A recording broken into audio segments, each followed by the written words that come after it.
শিশুদেরকে সাথে নিয়েই স্বাধীনতা দিবস যাতে পালন করা হয়, কিন্তু এই অধিকারের সাথে আসে দায়িত্ব এবং কর্তব্য। অর্থাৎ একটা শ্রেণী অবধি স্বাধীনতা দিবসের যে পালন করবার যে অনুষ্ঠান, সেই অনুষ্ঠানে তারা অংশগ্রহণ করে না। স্বাধীন ভারতবর্ষের ইতিহাসকে আরো তুলে ধরবার প্রয়োজনীয়তা আছে। এই বার্তা যেখানে যাওয়ার সেখানে পৌঁছে যাবে। ভালোবেসে যে কাজ করানো যায়, ভয় দেখিয়ে সেই কাজ করানো যায় না।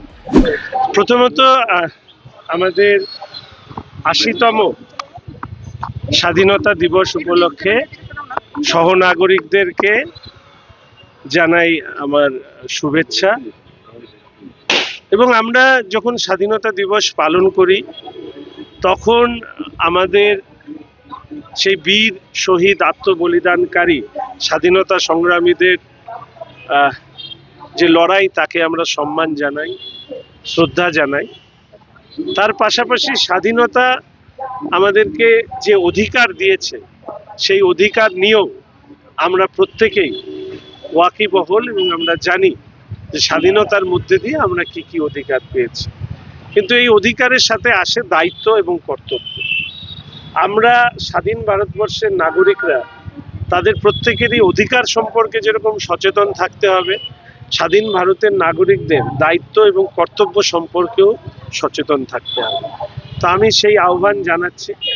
এবং এর পাশাপাশি আমি মনে করি যে একজন মানুষ তার যে মানসিক বৃদ্ধি, শারীরিক বৃদ্ধি, এই মানসিক বৃদ্ধি হওয়ার সময়টা অনেকে মনে করেন, বিজ্ঞানীরা মনে করেন, মনোবিদরা মনে করেন যে বুদ্ধির বিকাশটা শৈশবে যত দ্রুত হয় সেটা পরবর্তী সময়ে সেটা কমে যায়।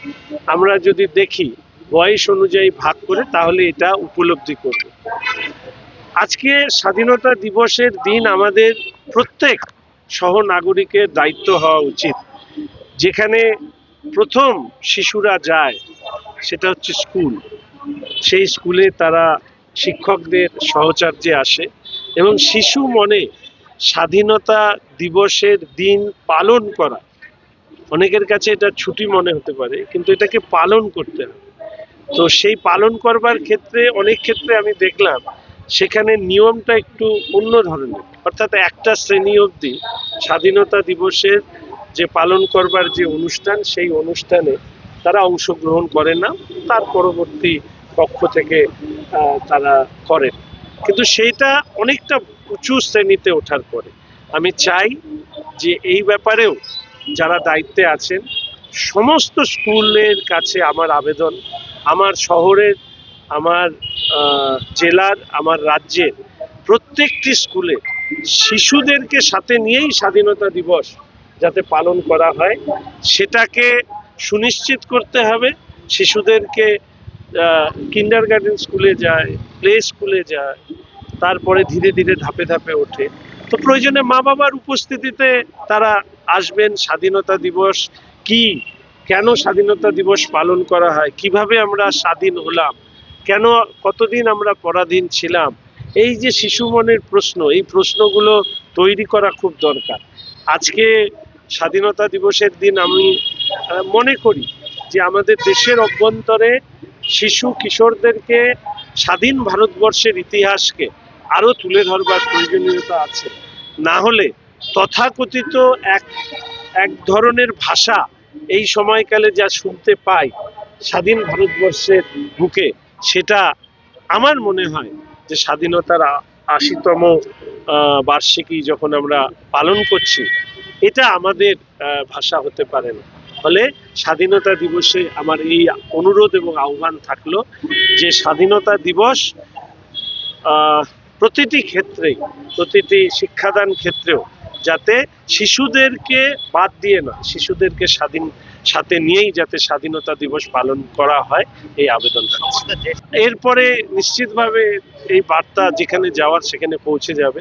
এবং আমি আশা করি যে সবাই আমরা সচেষ্ট হব যে এই ধরনের কোনো বিষয় যদি কোথাও হয়, তাহলে সেই বিষয়গুলো যাতে পরবর্তী বছরে যাতে সংগঠিত না হয় বা এই ধরনের বিষয় না ঘটে, সেই ব্যাপারে আমরা সচেষ্ট হব। একটা জিনিস মাথায় রাখতে হবে, আমি ব্যক্তিগতভাবে মনে করি ভালোবেসে যে কাজ করানো যায়, ভয় দেখিয়ে সেই কাজ করানো যায় না।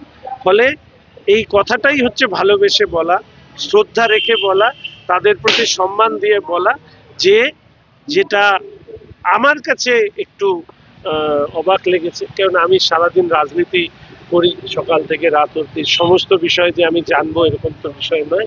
তো অনেক সময় অনেক বিষয় পরবর্তীকালে শুনি বা জানি, তখন সেই শোনা জানার মধ্যে মনে হয় যে এই প্রথাটাকে ভাঙা দরকার। তো সেই প্রথা ভাঙার জন্যই আমি আজকে এই কথাটা বলি। বাংলা হান্টের আরো খবর দেখতে নজর রাখুন। বাংলা খবর মানেই বাংলা হান্ট।